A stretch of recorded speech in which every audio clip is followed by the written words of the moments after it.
नमस्कार दोस्तों, तो मैं हूं अभी सुप्रीम कोर्ट के परिसर में। हमारे साथ हैं संवैधानिक पदाधिकारी अपने शुभजीत जी दत्ता जी। और जिस तरीके का अब केस चल रहा है, ईडी आई हुई ऑलरेडी ममता सरकार के खिलाफ सुप्रीम कोर्ट में, और कल होने वाली सुनवाई, तो काफ़ी कुछ चल रहा है बीच बीच में। अभी अमित शाह जी का भी वहाँ दौरा हुआ लगातार, और बहुत सी चीज़ें ममता बनर्जी लगातार बयानबाजी की जा रही है।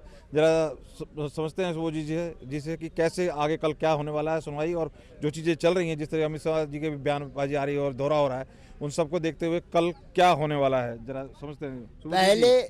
पहले नमस्कार। पहले मैं तो यूनियन होम मिनिस्टर का जो पश्चिम बंगाल में दौरा चला और उनका स्टेटमेंट आया, उनका हमने दो नींव रखेंगे। एक है, उन्होंने बोला है, जो उनका मनसा सामने आया है कि 21 स्टेट में बीजेपी सरकार रहते हुए भी प्रधानमंत्री का खुशी नहीं है, पश्चिम बंगाल को जीतना है।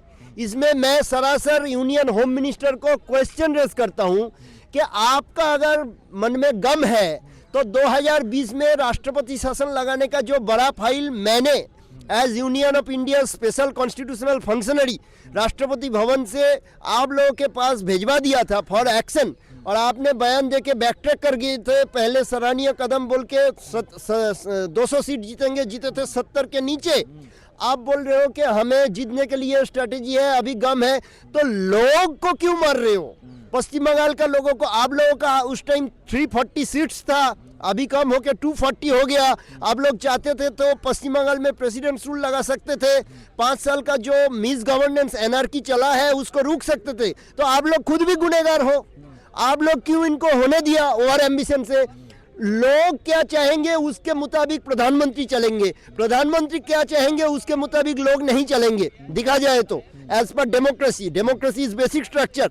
तो आप लोगों ने पश्चिम बंगाल को बर्बाद किया। इक्वली दिल्ली के ऊपर मेरा president rule with financial emergency का रिपोर्ट था 2024-25 का, बार बार राष्ट्रपति भवन ने फॉरवर्ड किया है।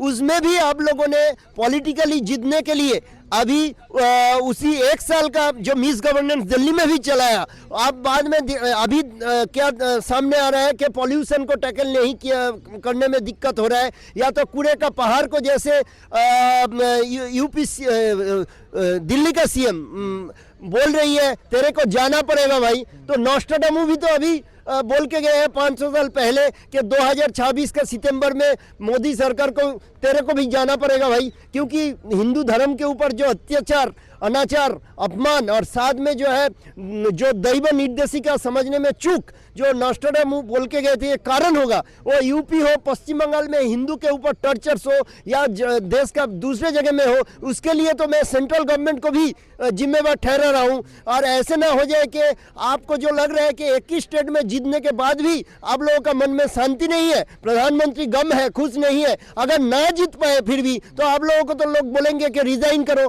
तब नोस्ट्राडामू जो फ्रांस का 500 साल पहले बोल के गए थे कि तेरे को जाना पड़ेगा भाई, दिल्ली का सीएम रेखा गुप्ता के तरह कूड़े के पहाड़, तो हिंदुत्व के नाम में जो कूड़े का पहाड़ अभी जम रहा है, तो तब तो वो महंगा पड़ जाएगा। तो ये ओवर एम्बिशन जो है, पॉलिटिकल ओवर एम्बिशन, ये अभी सामने ही बिल्कुल आ जा रहा है।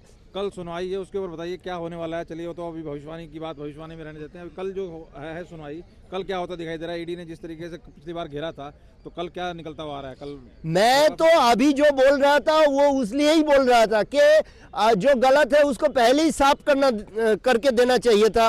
तो कल का सुनवाई से कम चांस है कि सुप्रीम कोर्ट अगर ईडी मैटर में फटकारा लगाता है, सीबीआई इन्वेस्टिगेशन दे देता है, तो अरविंद केजरीवाल जैसे ममता बनर्जी का स्थिति भी हो सकता है कि पीएमएलए के कानून में और इसमें जेल भी जाना पड़ सकते हैं। साथ में जो उनका DGP, Kolkata police commissioner and other IAS IPS officers and other authorities involve, इन लोगों का ED versus Mamata Banerjee and others मामले में इनका ये हल हो सकता है। लेकिन मेरा कहने का मतलब था, पहले क्यों मैं यूनियन होम मिनिस्टर को टोका और क्यों मैं प्रधानमंत्री का जो दुख है, गम है। अब अमित शाह जी बोल रहे हैं 21 स्टेट में जीतने के बाद भी हमें दुख है, शांति नहीं है, पश्चिम बंगाल जीत, वो तो एक तुक्केबाजी है, पॉलिटिकल गैमलिंग है। हो भी सकता है, नहीं भी हो सकता, लेकिन जो आपका हाथ में था राष्ट्रपति शासन लगाना, कश्मीर जैसे घेर के आप कर सकते थे, तो उसका अभी सुप्रीम कोर्ट में ईडी मामला आके इतना कुछ होके करना पड़ रहा है 5 साल बाद, तो वो कल का हियरिंग के बाद जो ऑर्डर होता है चांस तो है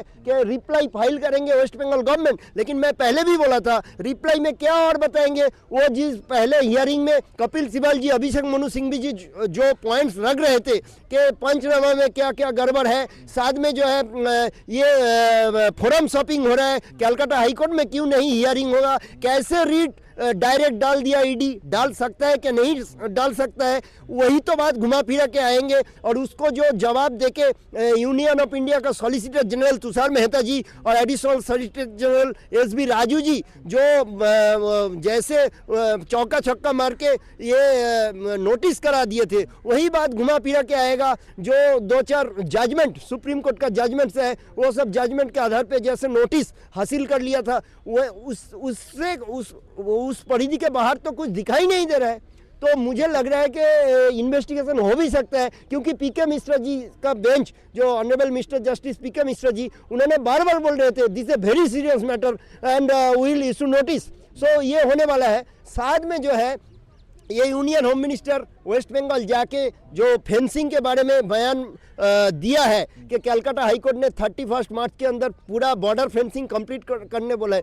प्रेसिडेंट रूल लगा देते तो खुद ही कर पाते। अभी मणिपुर का स्थिति देखो, 1 साल तक मणिपुर के बारे में ड्रामा हुआ, फिर सुप्रीम कोर्ट ने भी बीच में जब चंद्रचूड़ साहब सीजेआई थे बोल दिया the breakdown of constitutional machinery in Manipur, जैसे ही बोल दिया पार्लियामेंट में सेशन चल रहा था, 5 मिनट के अंदर प्रधानमंत्री का बयान आ गया, ठीक है हमने स्टेप ले रहे हैं। और वास्तव में हमें जो इनपुट मिला है इंटरनली कि डोनाल्ड ट्रंप तक मैटर पहुंच गया था। जो कुकीज जो है वो क्रिश्चियंस है, वो डोनाल्ड ट्रंप को अप्रोच कर दिए थे और एलन मस्क के हेल्प मिला था। तो तब जो है यूनियन गवर्नमेंट को प्रेशर डालने के बाद नंगनम्मा बीरेन्द्र सिंह का गवर्नमेंट को तोड़ के फिर वहाँ प्रेसिडेंट रूल चल रहा है। अभी सेंटर से ही, सेंटर का ही तो रूल है, सेंट्रल रूल है। सेंटर से ये अमित शाह, निर्मला सीतारामन या तो जो मिनिस्टर्स है वो मणिपुर को चला रहे हैं, तो पश्चिम बंगाल में क्यों नहीं चलाए थे? पश्चिम बंगाल में ये चलाना चाहिए था। अभी कल्याण आज जैसे संसद चल रही है अभी, उसमें भी कल्याण जी का जो आया है कि फिर उन्होंने अमित शाह सबको घेरने की कोशिश की। वो लग रहा है कल के जो सुनाई है उसके ऊपर उनका तेवर वहां दिखाना शुरू कर दिया उन्होंने। Kalyan Banerjee as per my self जो मैंने देखा हूँ मीडिया में और कोर्ट के अंदर, he is a funny person. तो उन्होंने वही करेंगे कल के कपिल सिब्बल जी को जूनियर के तरह ये डॉक्यूमेंट पकड़ाएंगे जैसे सीनियर का जूनियर होता है। अरे पेज नंबर कितना है दिखाओ, पेज नंबर 38 या 41।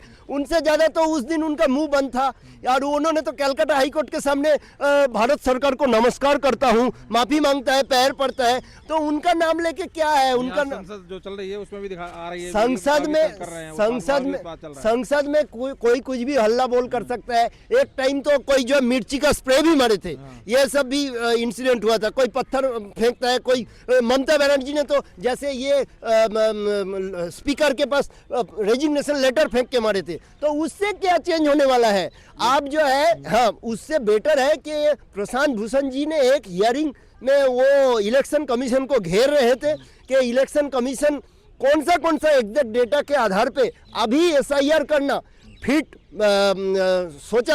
फिटेस्ट सोचा था वो बताए। उसका जवाब इलेक्शन कमीशन को देना पड़ेगा, क्योंकि इलेक्शन कमीशन जब भी एसआईआर स्पेशल इंटेंसिव रिवीजन करने जाते हैं तब उनका फ्रेश रूल्स एंड रेगुलेशंस वो तैयार करना पड़ता है। ये जस्टिस जयमल्ल बागची ने पहले कोई हियरिंग में बताए हैं। तो फ्रेश रूल्स एंड रेगुलेशंस तैयार करने का जो बैकग्राउंड डेटा क्या था या क्या प्रेक्षापट था वो इम्पोर्टेंट हो रहा है। बाकी तो हमको ये पॉलिटिकल बजट जो आया कल, बजट से भी कुछ फर्क पड़ने वाला कुछ लगा? कुछ बीजेपी मतलब किस तरह दिखाई दे रहा है होता हुआ बंगाल में? मैं पॉलिटिकली कुछ नहीं बोलूंगा। बजट का इम्पैक्ट तो हमेशा होता है, कभी पॉजिटिव कभी नेगेटिव, कुछ भी होता है। तो मैंने सिर्फ ये देखा कि मिडिल क्लास का मैटर में जब मीडिया में यूनियन फाइनेंस मिनिस्टर को सवाल पूछा गया था तब उन्होंने पहले थोड़ा घबरा गए थे या चकमा गए थे। हो सके कि उसमें से पॉइंट्स है, लेकिन हाँ, बजट का जो मेन पॉलिसी इसमें है कि continuity of the development projects and ये जो डोनाल्ड ट्रंप का जो ट्रेड वॉर इससे लड़ने के लिए जो प्रोजेक्ट्स एंड इनिशिएटिव है वो फोकस है। बाकी तो बजट का इम्पैक्ट होगा। तो यूनियन गवर्नमेंट जो है, फाइनेंस मिनिस्ट्री हाथ में है, तो इसका तो यूज़ तो करेंगे। लेकिन मेरा कहना है कि 21 स्टेट हाथ में आने के बाद भी पश्चिम बंगाल को लेके इतना दुख, ये दुख का कारण आप है भगवान बुद्ध का मैं सरल ले रहा हूँ। उन्होंने बोल के गए थे कि संसार में दुख है, दुख का कारण है, दुख का कारण है कामना और वासना, और उस दुख को जीने का रास्ता है अष्टांगिक मार्ग, ये सत्कर्म, सद्बुद्धि वगैरह वगैरह वगैरह। तो आपने खुद ही दुख का कारण हो, आपने पश्चिम बंगाल में क्यों प्रेसिडेंट रूल पहले ही नहीं लगाया था, तो आज आपको इतना दुख झेलना नहीं पड़ता। ये जो पॉलिटिकल ओवर मिशन मिनिस्टर का और पॉलिटिशियन का होता है, इससे देश का नुकसान होता है अक्रॉस पार्टी लाइन्स। वो ममता हो, मोदी हो, केजरीवाल हो या दूसरा हो, इनका पर्सनल एम्बिशन से नहीं, कॉन्स्टिट्यूशन से देश को चलाओ। कल क्या होने वाला फाइनल, दर्शकों को बताना चाहे कल क्या होता हुआ नजर आ रहा है? मैं होपफुल हूं, जो हियरिंग ऑलरेडी हो गया और मैंने थॉरोली उसको एग्जामिन कर लिया, इसमें वेस्ट बंगाल गवर्नमेंट खुद को नहीं बचा पाएंगे। वही है पंचनामा में जो सीजर लिस्ट है या क्या है, उसके साथ पिटीशन का जो बयान है मैच नहीं कर रहा है। इतना ही कपिल सिब्बल जी को बोलना था उनका प्रोटेक्शन के लिए, बाकी उसके ऊपर क्या सोचे ऑनरेबल कोर्ट, ये मुझे लगता नहीं कि अदरवाइज सोचेंगे, क्योंकि वो ऑलरेडी तय हो चुका है। अगर वही बड़ा पॉइंट होता तो नोटिस भी क्यों करता पिछले दिन। तो मुझे तो कल मतलब वी आर होपफुल। राष्ट्रपति शासन या कुछ एक्शन हो सकता है कोर्ट की तरफ से? राष्ट्रपति शासन तो लगाने का मूड में है नहीं, तभी तो कह रहे हैं कि 21 स्टेट हाथ में आने के बाद भी प्रधानमंत्री नाखुश है। आदेश अगर मिल जाता है कि इन्होंने गलत किया, मान लो जैसे कह रहे थे कि भाई जेल भी हो सकती है, तो फिर कोर्ट राष्ट्रपति शासन लगाने का कौन है? अगर मान लो एज पर सजा डिक्लेयर हो जाती है तो एक तरह से सजा डिक्लेयर हो जाता है तो गवर्नर का रिपोर्ट आएंगे ना, तो गवर्नर का रिपोर्ट तो आके कैबिनेट में मिनिस्ट्री में एग्जामिन होंगे, होम मिनिस्ट्री में। लेकिन होम मिनिस्टर खुद ही जो बयान दिया है कि 21 स्टेट हमारे पार्टी और अलायंस का पक्ष में आने के बाद भी पश्चिम बंगाल नहीं आया, प्रधानमंत्री बड़े गम है, असंतुष्ट है। तो इन लोगों ने थोड़ा ही ना प्रेसिडेंट रूल के लिए सोच रहे हैं। लेकिन वही है कि फिर अगर ना मिले और फिर ममता बनर्जी वेस्ट बंगाल में चढ़ाए, तब घेंगा मिलेगा, उंगली चूसने का मिलेगा, तब देश का लोग बोलेंगे कि भाई प्रधानमंत्री और गृह मंत्री आप लोगों ने इस्तीफा दो, और वहां से नोस्ट्राडामस बोलेंगे तेरे को जाना पड़ेगा भाई। ये जो दिल्ली सीएम कूड़ा का पहाड़ के बारे में बोले थे, तब हिंदुत्व का कूड़ा जो जम गया, पहाड़ हो गया, बोलेगा तेरे को जाना पड़ेगा भाई। तो इसमें क्या है, इन लोगों ने लगाने का मूड में नहीं है, अपने पैर में कुल्हाड़ी मार रहे और अभी बाद में रो रहे। कुंभिराश्रु जो है क्रोकोडाइल टीयर, वो झरा के क्या होगा, मतलब मगरमच्छ के आंसू। खैर जो भी है कोर्ट की तरफ से कल क्या डिसीजन आता है उस पर सब पे नजर रहेगी। बाकी आप कहां तक सहमत और क्या राय रखते हैं जरूर कमेंट में बताइए। बहुत बहुत धन्यवाद, थैंक यू सर।